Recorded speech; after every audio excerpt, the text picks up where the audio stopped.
So just a very short background on this day, Divine Mercy Sunday, and God's revelations to St. Faustina Kowalska. Basically, Jesus revealed to St. Faustina that no sin is greater than his mercy.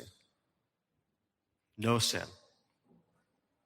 That if we trust him, purposefully turn away from our sins, and live mercifully toward others, he pours out grace in our lives beyond measure. The picture he gave to her to drive this home, I want us all to try to picture in our minds, if we can. So the first step is just picture one drop of water. One drop of water. Now picture the ocean, or the entire mass of all the salt water on earth combined. Okay, now think of that drop falling and hitting the surface of the ocean.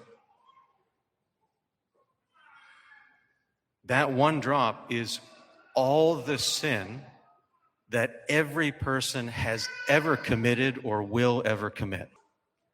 And that ocean is his mercy. What's he communicating? That the actual objective state of his mercy has no limit. There's no sin that could even come close to matching the power and the magnitude of his mercy. And the proof of that is his passion and his resurrection. Here's the issue, I think, for us, fallen human beings. We're tempted to not think or feel that way.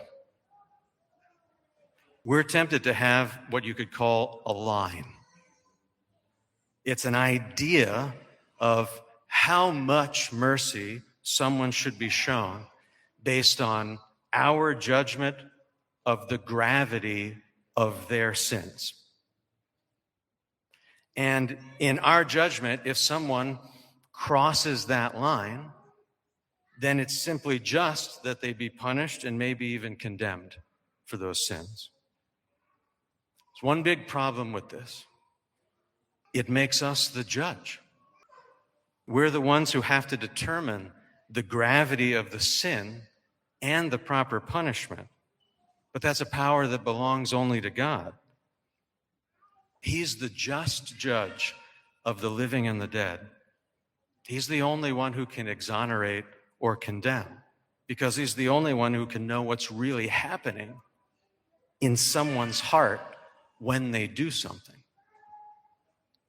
And if we put ourselves in this place, and we don't mean to, it just kind of automatically happens, it has some real effects on us. Mainly, that we're out of sync with Jesus. He desires someone's conversion. We desire their punishment. And so we don't extend the mercy to others that he himself extends. And that can subtly make us disbelieve that he wants to show us mercy. Because if we're willing to condemn others, we can easily fall into self-condemnation. What's the fix? Erase the line. Just erase the line. God is perfectly just. He'll take care of it. Nobody gets away with anything. But erase that personal line. The fix is to willfully choose to let go of our personal conception of God's mercy.